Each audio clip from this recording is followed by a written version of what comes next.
Hello everybody, this is Tom MacLean, VP of Sales and Marketing for Travel Agency Tribes. I'm doing another segment of our videos for online marketing for travel agencies. So whether you are a bricks and mortar agency and you have your own website, or you're an independent contractor, you have a home hosted business for a travel agency, this is really devoted for you. So it's talking about distributing to many channels, this segment. And this is all about how to properly promote your business even more using various forms of digital marketing, social media, to be able to bring customers more into your environment, which is your website. So we want to bring customers back into your ecosystem. So how are you currently doing that? In the past, traditionally, other forms of traditional advertising have been television, radio, newspaper advertising. And that has traditionally worked quite successfully over the many years. However, now what's happened is, the game is really starting to change now with social media. So Facebook, Twitter, LinkedIn, Tumblr, Pinterest, all of these. How are you using those other forms of other social channels, other forms to be able to bring customers into your environment? The nice thing about social media is predominantly a lot of it is free in terms of it doesn't cost you anything to post content on Facebook, onto Twitter. What it does is it costs you, the only thing that it costs you is your time. So how are you, what is your strategy to be able to use those forms of social media? And if you are, is it successful for you?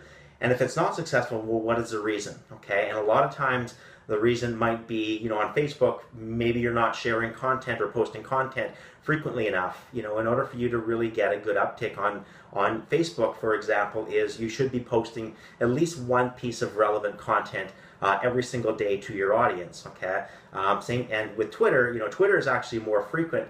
You can tweet 10 or 12 times a day. And that's the sort of level of frequency that you want to put into those channels. But obviously LinkedIn is another avenue. Are you writing articles on LinkedIn? Are you sharing content? Instagram as well. How are you using Instagram? Are you taking lots of pictures? Are you connecting with your customers on Instagram? Are they sharing you? Are they sharing photos and those types of things?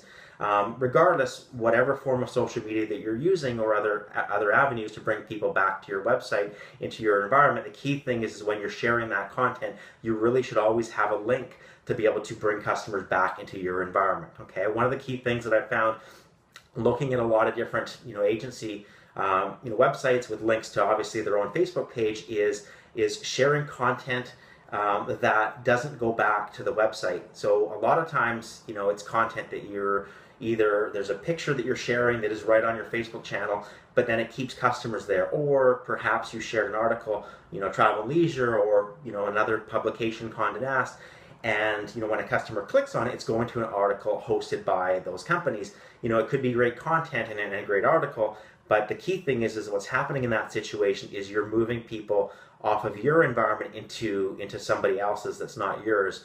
So be careful with that. It's not a bad thing to, on occasion, share that type of content, but really the best practice is to have as much content linking back to your website, because that is the one place, as far as an online presence, where you live, right? You're in control of that. Every place else, you're taking up space on somebody else's environment. So LinkedIn, that belongs to LinkedIn. Yes, it can it's a good avenue to reach people, but keep in mind the goal is to bring people back into your environment. The same thing with Facebook, right? You look at Facebook. Facebook is also running ads along on your Facebook page. It's a good avenue to be able to attract customers and bring them into to bring them into knowing you, right? It's just another avenue. But you really don't want to be keeping your customers there. You want to bring them back to your website. Why is that? Because if you're handling your website effectively, you've got a lot of content that's on there, relevant content, product offerings. So when you're getting the emails from different suppliers, what are you doing with that content? Are you deleting those emails, or are you looking at it, seeing what would be of interest, and then putting that content on your website? Okay. If you have a